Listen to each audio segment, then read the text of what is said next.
Jail की अंधेरी कोठरी, सांप बिच्छू का डर,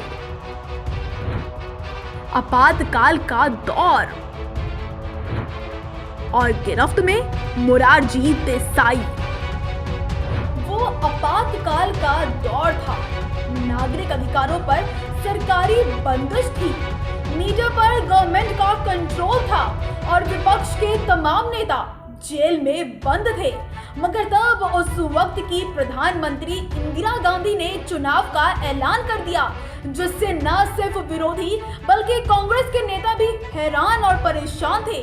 नमस्कार, मैं हूं आपके साथ आरुषि श्रीवास्तव। जनसत्ता में आज बात होगी सियासी किस्से की। आज जिस सियासी किस्से की बात करने वाले हैं वो बात आपातकाल की है, जिसे हम निकाल कर लाए हैं कुलदीप नैयर की किताब इमरजेंसी की इनसाइड स्टोरी के पन्नों से। देसाई और जेल की कोठरी। 18 जनवरी 1977 गेस्ट हाउस में कैद किए गए विपक्ष के नेता मोरारजी देसाई के हाथों में कई दिनों बाद अखबार आया था। कई दिनों बाद इसीलिए क्योंकि गेस्ट हाउस में लाए जाने से पहले कई महीनों तक उन्हें जेल की अंधेरी कोठरी में कैद करके रखा गया था। टहलने की इजाजत भी अंधेरा होने के बाद मिला करती थी।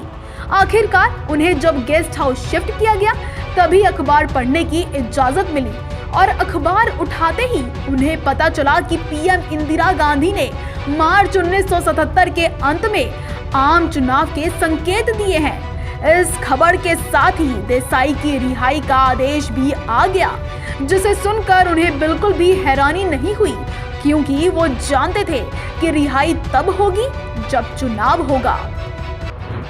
चुनाव पर हैरानी। विपक्ष के नेता तो इंदिरा को यूं अचानक चुनाव के फैसले पर हैरान थे ही, कांग्रेस के अंदर भी कम आश्चर्य नहीं था।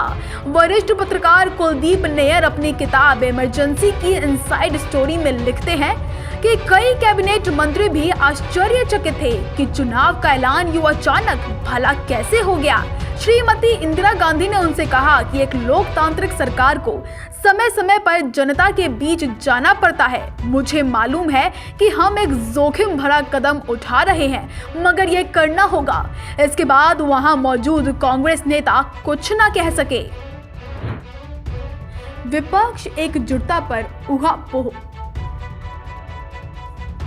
विपक्ष नेता जब जेल में थे तब ही सोच चुके थे कि कांग्रेस को हराने के लिए एक पार्टी बनाकर ही चुनाव मैदान में उतारना होगा। वरिष्ठ पत्रकार कुलदीप नैयर अपनी किताब इमरजेंसी की इनसाइड स्टोरी में लिखते हैं कि मुश्किल ये थी कि संयुक्त विपक्ष की कमान किसके पास होगी। जब मोरारजी जेल में थे तब सभी को लगता था कि नेता चौधरी चरण सिंह ही होंगे, मगर देसाई ने जेल से छूटने के बाद जो तेवर दिखाए उसे देखकर अंदाजा लगाना मुश्किल नहीं था कि लीडर भला कौन होगा। आखिरकार अंदाजा सही हुआ और चुनाव में जनता पार्टी की जीत पर प्रधानमंत्री की कुर्सी मिली मोरारजी देसाई को। ये सियासी किस्सा आपको कैसा लगा, जरा हमें कमेंट सेक्शन में लिख के बताएं। इसके साथ ही ऐसे ही दिलचस्प सियासी किस्से देखने के लिए बने रहे हमारे साथ जनसत्ता.com पर।